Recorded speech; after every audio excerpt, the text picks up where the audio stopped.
नमस्कार, आप देख रहे हैं जन विचार एक्सप्रेस कमल नयन के साथ। पिछले 2-3 दिनों में बिहार की राजनीति में हम देखें तो निश्चित रूप से अगड़ा, पिछड़ा, दलित, महादलित वर्सेस स्वर्ण करने का प्रयास राष्ट्रीय जनता दल यानी आरजेडी के प्रवक्ता और आरजेडी के लोग कहें तो सरिता पासवान के द्वारा किया जा रहा है। सोच समझकर एक बयान दिया जाता है जिसमें बरमेश्वर मुखिया मुर्दाबाद कहा जाता है। बरमेश्वर मुखिया जो किसी विशेष समाज के लिए नहीं, किसानों के लिए लड़ाई लड़े थे, जो नक्सलियों के लिए से लड़ाई लड़े थे, जो किसानों के जमीनों के लिए लड़ाई लड़े थे, जो मासूमों के लिए लड़े थे, जो बिहार एक समय मासूमों की रक्त से रंजित धरती बिहार को बचाने का प्रयास किए थे। चलिए, आपका मर्जी, लोकतंत्र है, हमारे संविधान में बोलने का हक दिया गया है, तो आप बरमेश्वर मुखिया मुर्दाबाद कह देते हैं, कोई बात नहीं। लेकिन क्या यह बिहार की राजनीति में एक बार फिर से वह दौर की ओर ले जाने का प्रयास किया जा रहा है? 1990 का दशक, जब बिहार में लोग परेशान थे अपराधियों से, जब बिहार में लोग परेशान थे नक्सलियों से। चूंकि हम देखें तो जिस तरह से सरिता पासवान का बयान आया, उसके बाद राष्ट्रीय जनता दल का कोई बड़ा नेता इस पर ऐसा कुछ बोले नहीं, और आधिकारिक जो फेसबुक हैंडल है राष्ट्रीय जनता दल का, उस पर जिस तरह से समर्थन किया गया सरिता पासवान का, निश्चित रूप से यह सिद्ध होता है कि राष्ट्रीय जनता दल इस समय बिहार की राजनीति में दलित, महादलित, बहुजन वर्सेस स्वर्ण करके सत्ता में आने का प्रयास कर रहे हैं। मगर राष्ट्रीय जनता दल को यह समझना चाहिए कि जिस बिहार में आपको सत्ता से बेदखल भी इसीलिए किया है कि आप जातीय उन्माद, जातीय संघर्ष की चरम सीमा को आप लांघ गए थे। अब फिर से उसी दौर में ले जाना बिहार की राजनीति को यह प्रदर्शित करता है कि राष्ट्रीय जनता दल के पास क्या मुद्दों का कमी है। जिस तरह से प्रशांत किशोर को हम देख रहे हैं कि राजनीति कर रहे हैं, बिहार की बात कर रहे हैं, बिहार के लोगों की बात कर रहे हैं, चिराग पासवान बात कर रहे हैं, बिहारी फर्स्ट की बात कर रहे हैं, लेकिन तेजस्वी यादव के प्रवक्ता पता नहीं क्या चूल लगा हुआ है उनको कि वह बिहार की राजनीति को जातीय संघर्ष की ओर लेके जा रहे हैं। सरिता पासवान का जो बयान आया, उसके बाद प्रतिक्रिया के रूप में आशुतोष कुमार का टिप्पणी फेसबुक सोशल साइट पे आया। मैं किसी भी महिला पर इस तरह का बयान का घोर निंदा करता हूं और यह दुर्भाग्यपूर्ण है, वह आशुतोष कुमार ही क्यों ना हो। लेकिन सरिता पासवान ने जिस तरह से बयान दिया, और वह भी आशुतोष कुमार की मां को लेकर के, तो वो क्या है, आशुतोष कुमार की मां महिला नहीं है। आप अपने आप को सरिता पासवान यह दिखा रहे हैं कि महिला कार्ड खेल रहे हैं, दलित कार्ड खेल रहे हैं, तो सरिता पासवान की मां भी एक महिला है, और उनकी मां पर अभद्र टिप्पणी करना और इस तरह का टिप्पणी करना कि मतलब हम बोल नहीं सकते हैं, यह एक सब निश्चित तौर पर आशुतोष कुमार की मां भी एक महिला है, और सरिता पासवान के द्वारा इतना अभद्र टिप्पणी करना आशुतोष कुमार की मां पर, यह दर्शाता है उनकी सोच और राष्ट्रीय जनता दल की सोच को।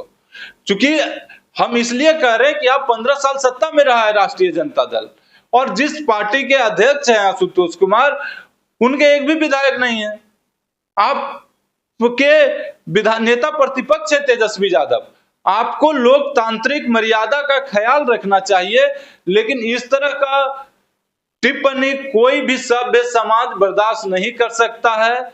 जिस तरह का टिप्पणी एक महिला को के ऊपर महिला होते हुए सरिता पासवान के द्वारा किया गया, और निश्चित रूप से हम कहेंगे कि आप महिला कार्ड खेल रहे हैं, दलित कार्ड खेल रहे हैं, लेकिन इस तरह बिहार की जनता देख रही है। और जिस तरह से आप 90 के दशक में आप बिहार को ले जाना चाह रहे हैं, वही जातीय संघर्ष की ओर लेके जाना चाह रहे हैं, जहां से फिर बिहार 50 साल पीछे जाए, तो अभी नहीं, आप 60 साल सत्ता में नहीं आइएगा। आपको विपक्ष की भूमिका ही आपको मुबारक हो। और हो सकता है जिस तरह से मेहनत अभी प्रशांत किशोर कर रहे हैं, आप विपक्ष की भूमिका के लायक भी ना हो, तो सुधर जाइए और एक ऐसा राजनीति कीजिए जो लोकतंत्र के लिए अच्छा हो, जो बिहार की जनता के लिए अच्छा हो। आप बिहार का मुद्दा उठाइए, आप पलायन का मुद्दा उठाइए, आप बेरोजगारी का मुद्दा उठाइए, आप शिक्षा का मुद्दा उठाइए, आप स्वास्थ्य का मुद्दा उठाइए, लेकिन आप जाति विशेष का मुद्दा मत उठाइए, क्योंकि इससे बिहार को पहले ही बर्बाद हो चुका है, और बिहार को बर्बाद मत कीजिए। आप इस तरह का मुद्दा उठाकर आप बिहार का भला नहीं, बल्कि बिहार को मतलब गर्त में ले जाने का प्रयास कर रहे हैं, सिर्फ सत्ता सुख के लिए। अगर परमेश्वर मुखिया की बात सारिका पासवान कर रही है, तो सारिका पासवान को यह भी बताना चाहिए कि अगर सत्तासीन लालू यादव ही अगर नक्सलियों को खत्म कर दिए होते, अगर नक्सली पर वही नकेल कस लिए होते, तो शायद परमेश्वर मुखिया को हथियार उठाने की जरूरत नहीं पड़ती। कहीं ना कहीं एक वोट बैंक के लिए बिहार की धरती को रक्त रंजित करने वाले लालू यादव राष्ट्रीय जनता दल का कोई हक नहीं कि वो परमेश्वर मुखिया पर सवाल उठा सके। अगर परमेश्वर मुखिया पर आप सवाल उठाएंगे तो इस तरह का जवाब का आपको सामना करना पड़ेगा।